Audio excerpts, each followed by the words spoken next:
የምናይበት ጊዜ እዚህ ጋር የሚገኙ ሸራዎች አሉ። እነዚህ ሸራዎች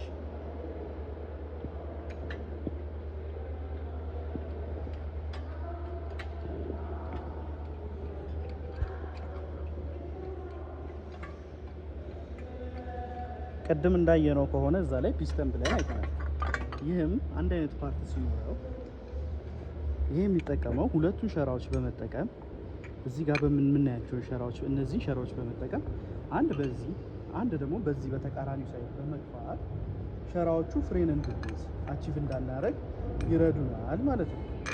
ሌላው ፒስተን እዚህ ላይ የምናገኝበት ፓርት ይሄኛው ሲሆን ይሄ ጥቅሙ ዘይቱ በሚገባበት ጊዜ ፒስተኑን ገፍቶ ሸራዎቹን ከዲስኮቹ ጋር ቆንጥጦ የሚያዝ ባህሪው ይጨምራል ማለት ነው።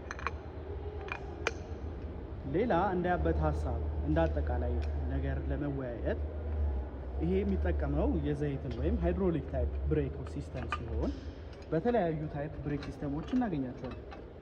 አበይቱና ብዙ ኮሜርሻል መኪና ላይ የምናገኘው እነዚህ ብሬክ ሲስተሞች ሲሆኑ በተለያዩ ሌሎች መኪኖች ላይ ደግሞ የምናገኛቸው ታይፖች አሉ። ለምሳሌ ከባባድ መኪኖች ላይ ኒውማቲክ ሲስተም ወይም በአየር የሚሰራ ፍሬንን እናገኛለን።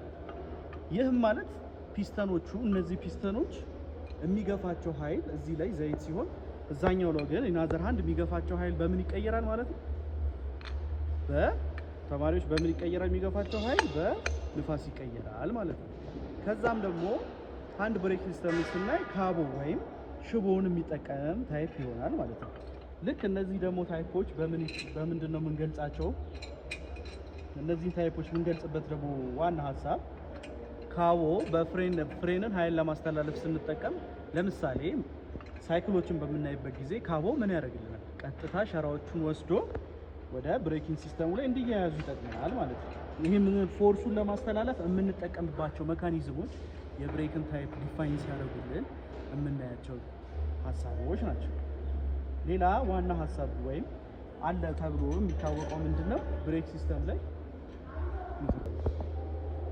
ይህ ዲያፍራም የሚጠቅመው ከእግር የሚመጣ ኃይል ወይም ከእግራችን የሚመጣ ኃይል በቀላሉ እንድንተላለፍ ነው የሚረዳን። ይህም ማለት በዚህ በኩል ያለውን ኃይል አስተላልፈን ፒስተኖቹን ገፍቶ ዘይት ወደ እግር እንዲደርስልን ነው የሚያደርገው። ግን ይሄ ምንን ይጠቀማል? ከሞተር የሚመጣ ቫኪዩምን ይጠቀማል።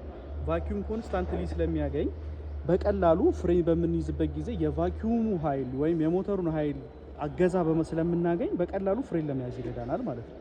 ይህ በተበላሸበት ጊዜ ወይም ደግሞ ቡስተራችን በማይሰራበት ጊዜ ፍሬናችን የመድረቅ ወይም የመጠንከር ባህሪ እግር ላይ እናይበታለን ማለት ነው።